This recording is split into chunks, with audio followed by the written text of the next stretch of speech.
When HOA President Deborah Winters kept using my lawn as her personal shortcut, destroying my grass and ignoring my complaints, I had enough. I planted hidden spikes under my lawn and waited.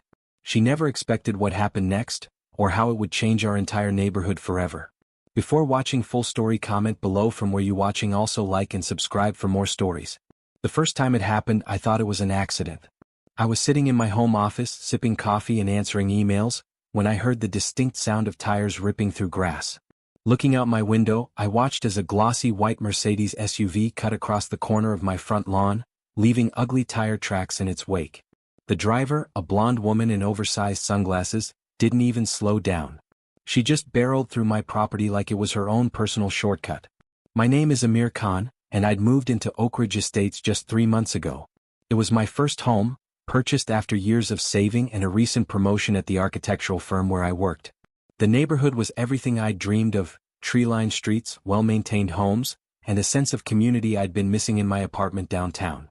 Yes, there was a homeowners association with strict rules about everything from mailbox colors to lawn maintenance, but I figured it was a small price to pay for such a beautiful place to live.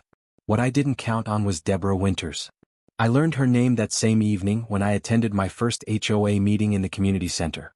She sat at the head of the table, a crown of highlighted blonde hair perfectly styled, her manicured nails tapping impatiently against her leather portfolio as residents brought up concerns. "And finally," said a gray-haired man named Walter, "we need to discuss the speed bumps on Maple Drive. People are still driving too fast and my grandkids play out there." "We've been over this, Walter," Deborah said with a dismissive wave. "Speed bumps are unsightly and unnecessary. This isn't a playground, it's an upscale community. Perhaps your grandchildren should play in your backyard instead of the street." I watched Walter shrink back into his seat, and something about the defeated look on his face made me raise my hand. "Excuse me," I said. "I'm Amir Khan, just moved into 427 Oak Lane. I noticed someone driving across my lawn today. Is that common around here?" All eyes turned to me, but it was Deborah's gaze that made me instantly regret speaking up. Her eyes narrowed behind her designer glasses, and her lips pursed into a thin line. "Welcome to Oak Ridge, Mr. Khan. I'm Deborah Winters, HOA president." Her tone was honey-sweet but laced with something sharp. "I'm sure whoever did that made an honest mistake. We pride ourselves on respecting property lines here." The irony of her statement wasn't lost on me, especially when the very next morning, I watched from my kitchen window as her white Mercedes again cut across my corner lot, leaving fresh tire tracks. It wasn't an accident. It was deliberate. I decided to give her the benefit of the doubt and approach her directly. That Saturday, I spotted her inspecting someone's mailbox with a disapproving frown. I walked over, introduced myself again, and politely mentioned that someone had been driving across my lawn. "Oh," she said, arching a perfectly shaped eyebrow. "That's unfortunate. Have you considered putting in some decorative rocks along the border? It might help define your property line better." "The property line is already defined," I said, maintaining my composure. "It's being ignored. Actually, I'm pretty sure it's your car that's cutting across. I've seen a white Mercedes." "Mr. Khan," she interrupted, her voice suddenly icy. "Are you accusing me of something? Because I can assure you I follow every rule in this community to the letter. In fact, I wrote most of them." Before I could respond, she glanced pointedly at my lawn. "Speaking of rules, your grass is at least half an inch over regulation height. You might want to address that before our next inspection. First violation is a warning, but fines start at $150 thereafter." She walked away, leaving me standing there speechless. Over the next few weeks, a pattern emerged. Every morning around 8:30 a.m., and every evening around 5:45 p.m., Deborah's Mercedes would cut across my corner lot, taking a shortcut that saved her perhaps 5 seconds of driving time but was gradually destroying my lawn. I set up a camera and captured multiple videos of her doing it. I emailed the footage to the HOA board, only to receive a response that, "The board has reviewed your concern and determined no action is necessary at this time." No surprise there. Deborah ran the board like her personal fiefdom. Meanwhile, I received notices for violations I didn't even know existed. My garbage can was visible from the street on a non-collection day, warning. My garden hose wasn't properly stored, $150 fine. The trim on my house needed touching up, $200 fine. Each time, the notice was signed with Deborah's flowing signature. It was harassment, plain and simple. But I'm not someone who gives up easily. I installed a low decorative fence around my property. The next day I found it broken with familiar tire tracks crossing my lawn. I put up reflective markers along the edge, they mysteriously disappeared. I even planted shrubs along the border, only to find them flattened within a week. Each time I documented the damage. Each time I sent emails with photos to the HOA board. Each time I was ignored or dismissed. My neighbors were sympathetic but terrified of crossing Deborah. She's been president for 7 years, Walter told me quietly one day as I helped him with his groceries. Last person who challenged her found their job application mysteriously rejected at the country club where her husband sits on the board. They ended up moving away. That's outrageous, I said. There must be something that can be done. Walter just shook his head. Not unless you want to make an enemy for life. And trust me, son, you don't want Deborah Winters as your enemy. Too late, I thought. I already was her enemy. The final straw came when I returned from a business trip to find my newly installed sprinkler system damaged where her car had repeatedly driven over it. The repair estimate was over $800. Something inside me snapped. If Deborah wanted a war, she'd get one. I'm an architect by profession. I understand construction, materials, and most importantly, how to work within the rules while still achieving my goals. I spent the weekend researching HOA bylaws, city ordinances, and property law. And I found my answer in the most unexpected place. A landscaping clause that allowed for protective measures for lawn maintenance and water conservation. The next weekend I got to work.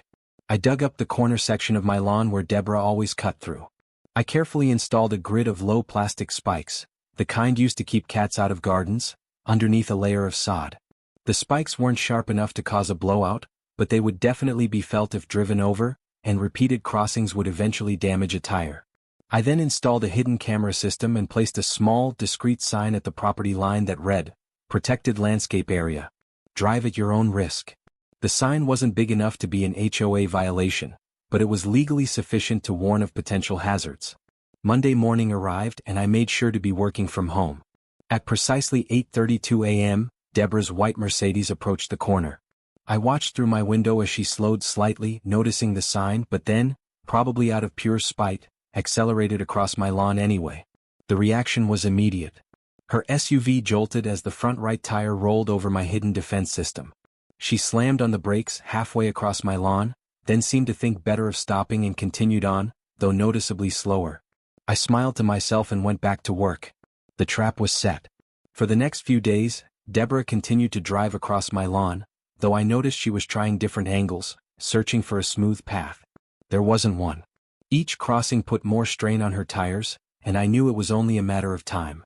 Sure enough, exactly 9 days later as I was preparing dinner, I heard the satisfying sound of a vehicle stopping abruptly outside. I peered through my blinds to see Deborah's Mercedes tilted awkwardly, the front passenger tire completely flat. She was standing beside it, face flushed with anger, phone pressed to her ear. I decided this was my moment. Grabbing my folder of documentation, photos, videos, repair receipts, copies of dismissed complaints, and a printout of the relevant HOA bylaws, I walked outside. "Car trouble, Mrs. Winters?" I asked pleasantly. She whirled around, her face contorting with rage. You did this deliberately. You damaged my car." I protected my property from repeated trespassing, which is my right under both HOA regulations and state law, I replied calmly, loud enough for the neighbors who were beginning to peek out their windows.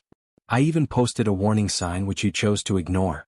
I have video evidence of you driving across my lawn over 30 times in the past month alone. This is vandalism. This is destruction of property, she sputtered. I'll sue you. I'll have you thrown out of this community. I smiled and opened my folder. Before you do that, you might want to look at these. Documented evidence of property damage caused by you. Repair bills. Dismissed complaints. Retaliatory fines. It's all here and all backed up digitally with timestamps.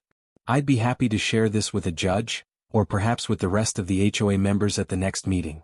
The color drained from her face as she flipped through the pages. You can't prove. I can prove everything, Deborah. Every crossing. Every bit of damage. Every selective enforcement of the rules. I took the folder back. Now here's what's going to happen. You're going to stop driving on my lawn. You're going to stop targeting me with ridiculous violations.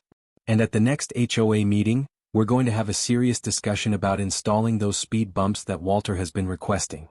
Her eyes narrowed. Or what? Or I email this entire file to every homeowner in Oak Ridge Estates. I wonder how they'll feel about their HOA fees going toward defending a lawsuit that you caused. The roadside assistance truck arrived then, saving Deborah from having to respond.